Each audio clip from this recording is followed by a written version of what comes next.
Hello everyone and welcome back to our channel. So today we are going to start a new chapter, that is triangles. Here are a few revision things that we need to do before we start the new chapter.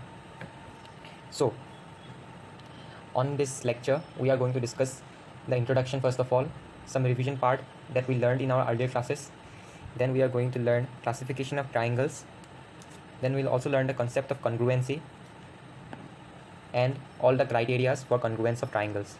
So let's start our lecture.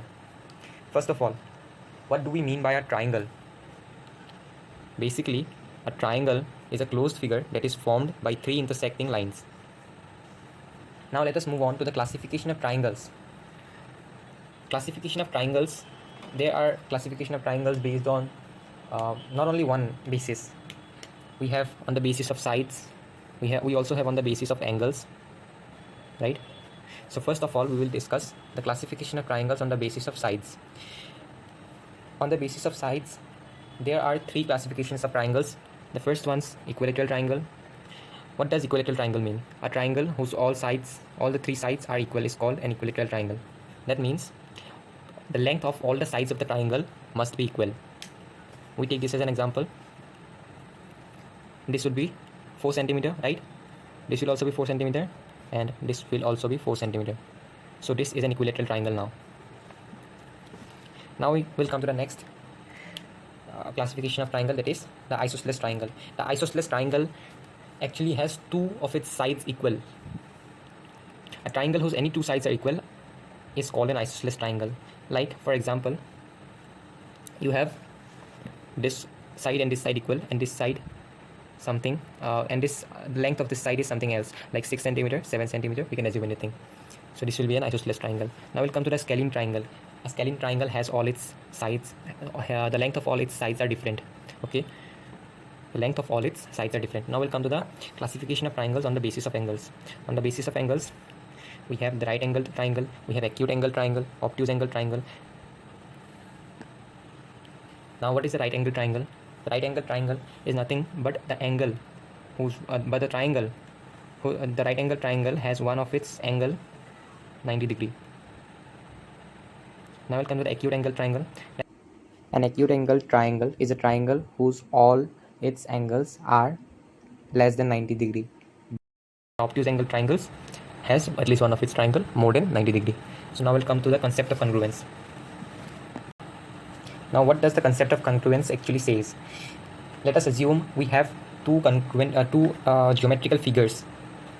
Two geometrical figures, right? Two geometrical figures that has exactly the same shape and size.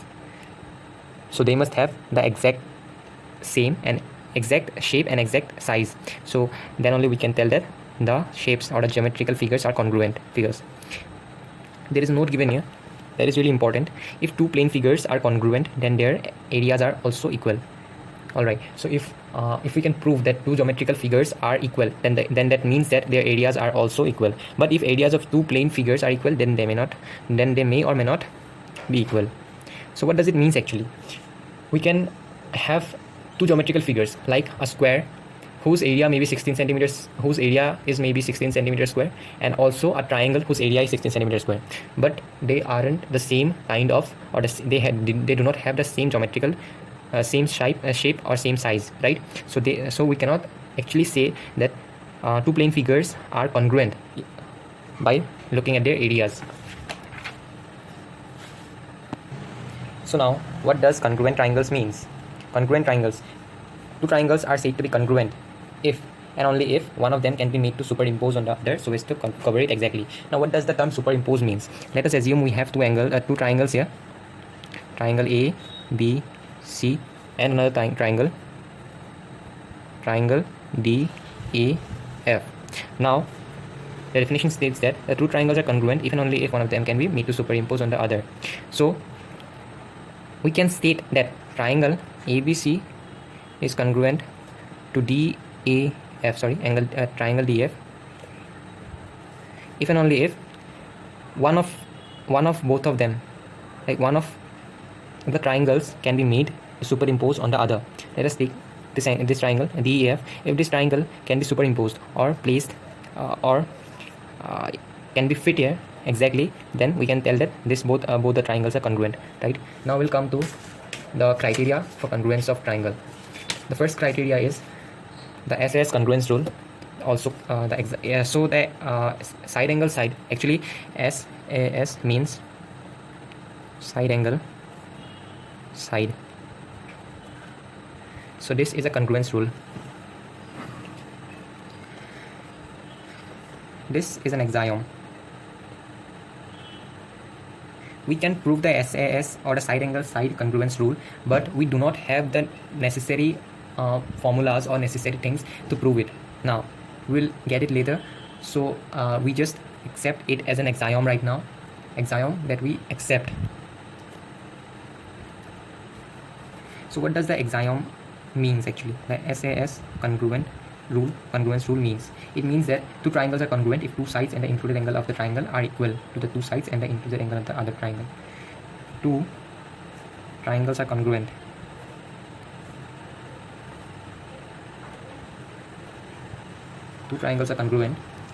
if two sides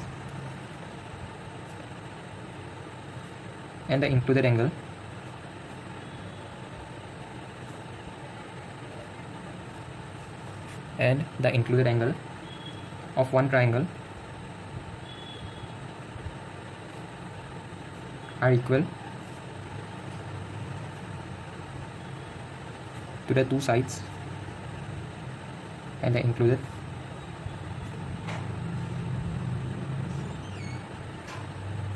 angle of the other triangle.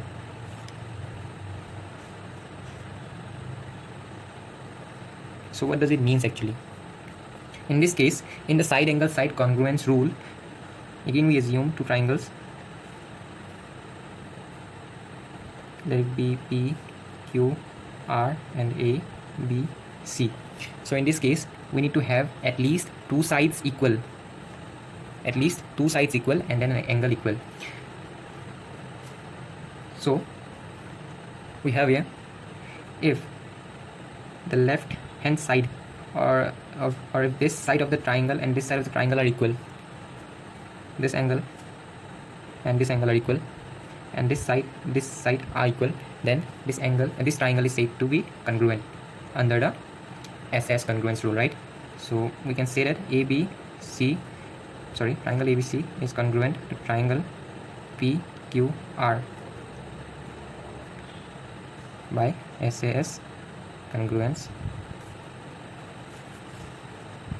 rule. So now I have written the question. We will come to an example now. So what does the question says? We need to show that, first of all we need to show that a triangle AOD is congruent to triangle BOC, right? So we need to prove, or we need to show that this triangle and this triangle are congruent. This triangle and this triangle, we need to prove that these two triangles are congruent. So now we'll see what are the things that are given here. We have line segment CO, which is equal to DO, and AO is equals to BO. So we'll first of all write here, given OA equals to OB and OD equals to OC. Alright, now we also have one thing that is equal, that is its angles. Since these two triangles, or I can say these two angles AOD and angle BOC form a pair of vertically opposite angles. So these two angles are vertically opposite angles and thus they are equal.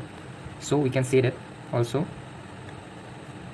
angle AOD is equals to angle BOC, right? So we have one side equal, this one and this one angle equal, this one and this one, and another side equal. So we from this can observe that these two triangles are congruent by the side angle side congruence rule. So we'll write in here. So in congruent So triangle AOD is congruent to triangle BOC. So this is by the side angle side congruence rule. So now we will move on to the second part of the question, that states that it tells us to prove AD is parallel to BC. We need to prove AD is parallel to BC. From the first question, we showed here that triangle AOD and triangle BOC are congruent. Thus we can say that both the triangles are congruent, and thus its corresponding parts are also equal. So from that, what do we get actually? We get that, first of all, we'll give the reason. Since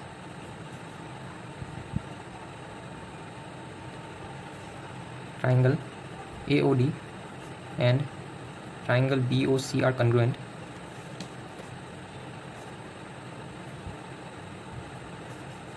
therefore its corresponding parts are also equal.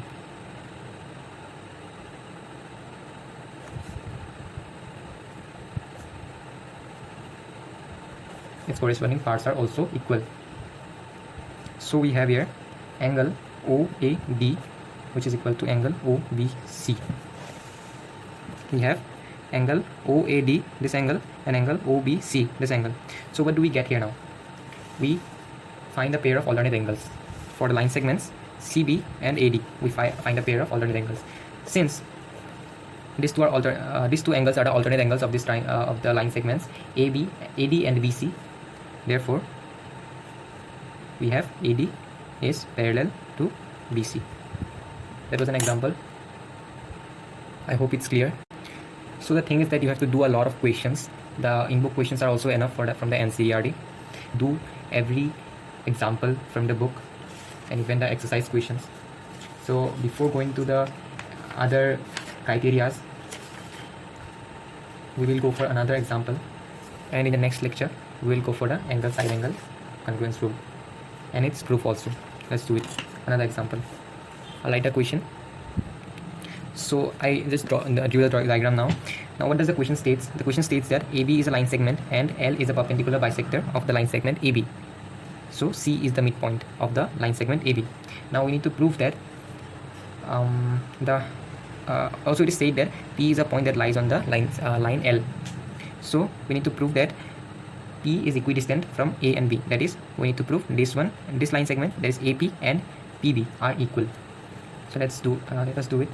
What are the given things now? First of all, given is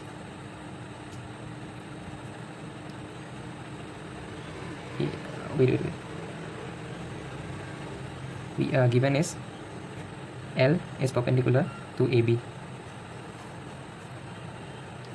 Therefore, C is the midpoint of AB. Now, what do we have? Now let us consider these two triangles, ACP, triangle ACP and triangle BCP. When we consider these two triangles, what are the things that we have in common? First of all, we will have AC equals to BC. Wait, not common. What are the things that are equal? We have AC equals to BC. Since C is the midpoint, we'll give the reason also here. C is the midpoint of AB. Again, what do we have? We have this angle 90 degree, angle ACP equals to angle BCP, which is equal to 90 degree, and we have this line segment in common, that is PC equals to PC. So from CPCT, or we can say CPCT, we have triangle PCA is congruent to triangle PCB, which is the SAS rule. Now this was not our motive. This is not the thing that we need to find. This is we don't have to prove that triangle ACP and the triangle BCP are congruent. We need to prove that P is equidistant from A and B, right? So as we know that these two triangles are congruent, what does it mean? The corresponding sides of the congruent triangles are also equal. This means that since triangle PCA is congruent to triangle PCB, the corresponding sides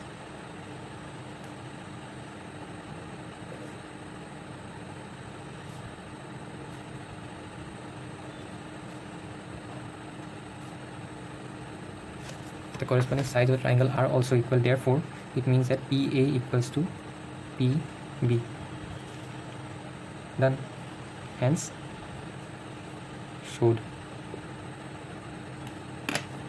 So we end up our lecture today in this part. Next lecture, we will go for the angle side angle congruence rule and the other rules also. Thank you for watching the video.